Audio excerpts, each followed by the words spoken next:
میں سب سے آخر میں جس شخص نے وصال کیا ہے اس کا نام ہے حضرت ابو طفیل رضی اللہ تعالی عنہ۔ 110 ہجری میں وصال ہوا ہے، حضور کا وصال ہوا ہے 11 ہجری کے اوائل میں، اور ان کا وصال ہوا 110 ہجری میں، تو گویا حضور کے وصال کے تقریباً 100 سال بعد زندہ رہے۔ آخری وقت ہے ان کا، آخری سال جو تھا ان کا، حج کا موسم تھا، تو وہ وہاں آگے ہجوم میں اور ایک اونچے ٹیلے پہ کھڑے ہو گئے اور لوگوں کو اپنی جانب متوجہ کر کے کہا کہ لوگوں آؤ، اس وقت روئے زمین پہ میرے علاوہ کوئی نہیں جس نے رسول اللہ کو دیکھا ہو، صرف میری آنکھوں نے حضور کا دیدار کیا۔ اللہ اکبر! پھر لوگوں کا کیا پیار ہوا ہوگا۔ یہ کل میں نکلا سڑک پہ تو یہاں ساروکی سے لے کر غازی علم الدین کے مزار تک لوگ گاڑی سے چمٹتے تھے اور گاڑی کو ہاتھ لگا لگا کے چومتے تھے، اور میں اندر سے کہتا تھا تو بہت چھوٹا شخص ہے، تیری تو اوقات ہی کچھ نہیں ہے۔ تو میں کہتا یہ کیوں مجھ سے پیار کرتے ہیں؟ اس لیے کہ میرے لبوں پہ نام محمد کا وظیفہ ہے۔ یار 14 صدیوں کے فاصلے پہ میرے جیسا نکما شخص بھی حضور کا نام لے تو لوگ گاڑی سے لپٹیں، تو یار مجھے بتاؤ جس نے خود حضور کو دیکھا ہوگا تو کتنے ناز سے کہا لوگوں آؤ، اس وقت روئے زمین پہ میرے علاوہ کوئی نہیں جس نے حضور کو دیکھا ہو۔ اقبال نے کہا تھا نا کہ نسیم تشنا ہی نہیں اقبال کچھ اس پہ نازاں، فخر ہم کو بھی ہے شاگردی داغ سخنداں کا۔ جس نے داغ دہلوی کو دیکھا وہ ناز کرتا۔ ہمارے استاد ہوتے تھے محمد علی حاشر، وہ بڑے کمال درجے کے کاتب تھے اور فارسی کے اچھے شاعر تھے، تو وہ کبھی بات کرتے تو کہتے کہ میں اقبال کی مجلسوں میں بیٹھتا رہا ہوں، مولانا ظفر علی خان اس زمانے میں زمیندار اخبار نکالتے تھے، تو اس کی شاد سرخیاں وہ لکھتے تھے، کوئی زمانہ لکھتے رہے، تو وہ کہتے تھے میں مولانا ظفر علی خان کا ساتھی رہا ہوں۔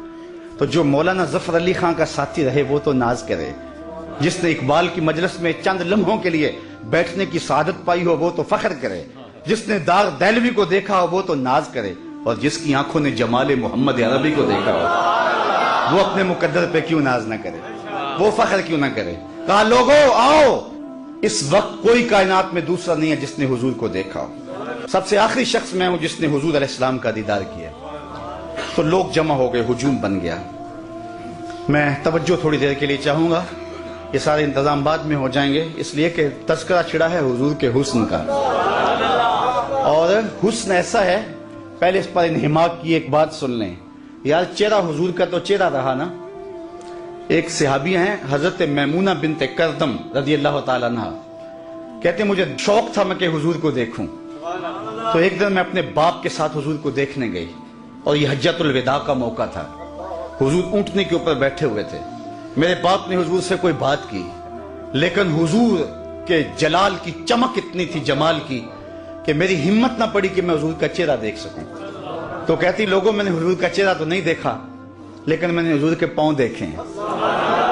اور پھر فرماتی ہیں ما نسیت فیما نسیت طول اصبعہ، کہتے ہیں حضور کے مبارک پاؤں کی جو انگلیاں ہیں ان میں جو انگوٹھے کے ساتھ والی انگلی ہے، فرماتی ہیں آج تک میں اس کی لمبائی کے حسن کو نہیں بھول سکتی۔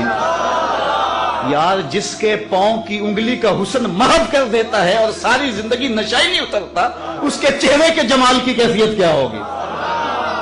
ایک شاعر نے کہا قدموں پہ جبیں کو رہنے دو، قدموں پہ جبیں کو رہنے دو، چہرے کا تصور مشکل ہے۔ قدموں پہ جبیں کو رہنے دو، چہرے کا تصور مشکل ہے، جب چاند سے بھر کر ایڑی ہے رخسار کا عالم کیا ہوگا۔ حضرت ابو طفیل نے کہا لوگوں سنو، اس وقت روئے زمین پہ میرے علاوہ کوئی نہیں جس نے حضور کو دیکھا ہو۔ لوگ ہجوم کر کے جمع ہوئے، حج کا موسم تھا، حج کے مسائل پوچھے ہوں گے۔ جو لوگ حج پہ جاتے ہیں انہیں تجربہ ہے کہ ہر بندہ حج کے مسائل پوچھتا پھرتا ہے، زندگی میں پہلی بار گیا ہے، اگر ہر سال بھی جاتا ہو تو پھر بھی سال کے بعد گیا ہے۔ عید کے موقع پہ ہر سال مولوی صاحب کو عید کا طریقہ بتانا ہی پڑتا ہے، اس لیے کہ سال کے بعد آئی ہے۔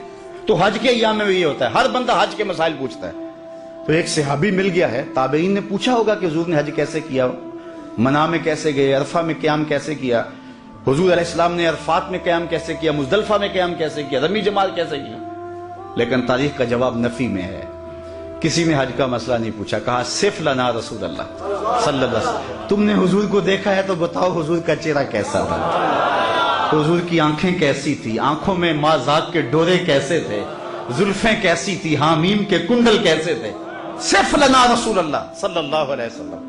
تو حضرت ابو طفیل نے 3 لفظوں میں حضور کا حلیہ بیان کیا، اور وہ آپ یاد کرنا چاہیں تو یاد ہو سکتا ہے. وصاف بن جائیں حضور کے.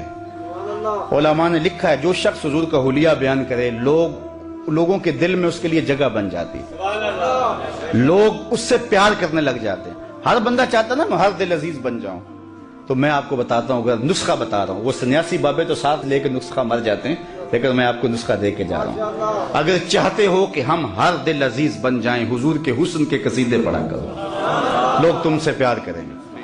تو حضرت ابو طفیل نے 3 لفظوں میں حضور کا حلیہ بیان کیا، یاد کر لیں. کان رسول اللہ صلی اللہ علیہ وسلم ابیض ملیحا مقصدا. ایک تو چٹے رنگ کے تھے، حسن نمکین تھا، ہر معاملے میں توازن تھا. 3 لفظوں میں حضور کا متوازن. سوا صدر والبطن، پیٹ اور سینہ برابر.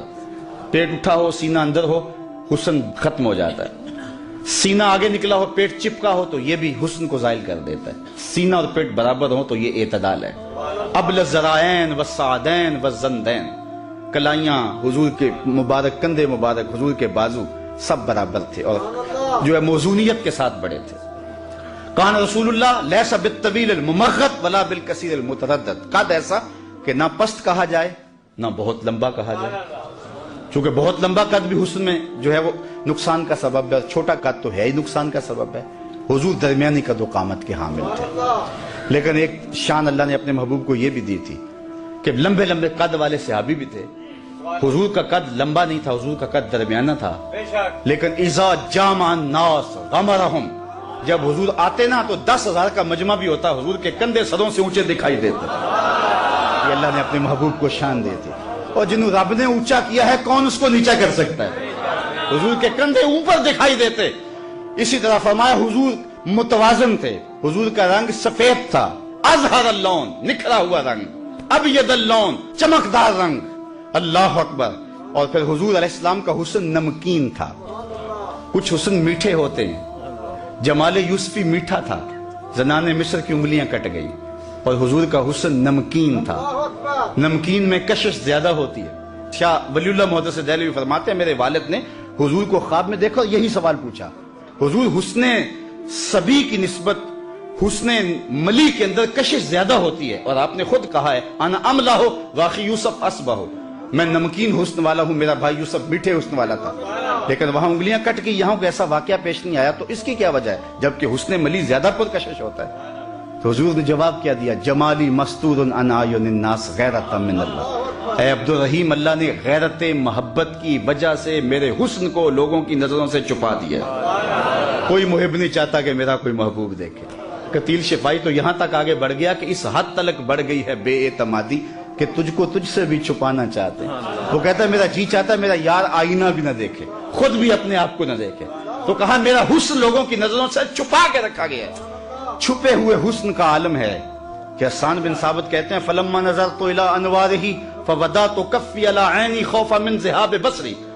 جب میں حضور کے جمال کو دیکھتا تو آنکھوں پہ انگلیاں رکھ کے انگلیوں کی اوٹ سے دیکھتا کہ حضور کے جلووں کی چمک سے میری آنکھوں کی بینائی نہ جاتی رہے. یہ کون کہہ رہے ہیں؟ حضرت حسان. اور حضرت حسان کون ہے؟ شاعر. اور آپ جانتے ہیں شاعر حسن دیکھنے میں بڑا دلیر ہوتا ہے، اور حسن بھی چھپا ہوا، دیکھنے والا بھی شاعر، اور پھر بھی آنکھوں پہ انگلیاں رکھ کے دیکھے. اگر یہ حسن بے نقاب ہوتا تو کیا ہوتا؟ وہ اگر جلوہ کرے تو کون تماشائی؟ یہی بہتر ہے کہ وہ پردے میں روح پوش رہے، وہ اگر پردہ اٹھا دے تو کسے ہوش رکھے. حسن یوسف پہ کٹی مصر میں انگشت زنا، سر کٹاتے ہیں تیرے نام پہ مردان عرب. ایک طرف حسن ہے، یہ تضاد کا شعر ہے، صنعت تضاد کا. اور میں اہل ادب میں یہ بات کی ہے. عام مجمع میں بات کرنا اور بات ہے، اہل سخن میں بات کرنا اور بات ہے. میں نے اہل سخن کے سامنے کہا ہے کہ میں نے ولی دکنی سے لے کے غالب اقبال تک تقریباً شعراء کو چلو پڑھا نہیں تو چکھا ضرور ہے. میں نے پورے اردو ادب کے ذخیرے میں اردو میں تضاد کا ایسا دوسرا شعر نہیں دیکھا. تضاد یہ ہوتا ہے کہ شاعر ایک مصرے میں ایک لفظ لاتا ہے، دوسرے مصرے میں اس کی ضد لاتا ہے. اگر دن کا تذکرہ ہے تو رات کا ہے، اگر اندھیرے کا تذکرہ ہے تو اجالے کا ہے. تضاد لاتا ہے. یہاں بھی تضاد ہے، اور ایک تضاد نہیں، دو تضاد نہیں، تین تضاد نہیں. ذرا حسن دیکھیں شعر کا. حسن یوسف پہ کٹی مصر میں انگشت زنا. 6 چیزیں ہیں. سر کٹاتے ہیں تیرے نام پہ مردان عرب. ایک طرف حسن ہے، دوسری طرف صرف نام ہے. وہ حسن حضرت یوسف کا اور یہ نام میرے حضور کا، اور ادھر عورتیں اور ادھر مرد. وہ عورتیں بھی مصر کی، یہ مرد بھی عرب کے. ادھر انگلیاں ادھر سر. اور پھر آگے بڑھیں، ادھر کٹیں ماضی کی بات ہے، کٹاتے ہیں تسلسل جاری ہے. اور ادھر کٹی اہل علم کے لیے لازم ہے. کٹی ارادہ نہیں تھا، بے اختیاری میں کٹ گئی. ادھر کٹاتے ہیں قصد پایا جاتا ہے. سخن شاعری شہر یار اپنی جگہ، نعت کہنے کو احمد رضا چاہیے. حسن یوسف پہ کٹی مصر میں انگشت زنا، سر کٹاتے ہیں تیرے نام پہ مردان عرب. وآخر دعوانا ان الحمدللہ.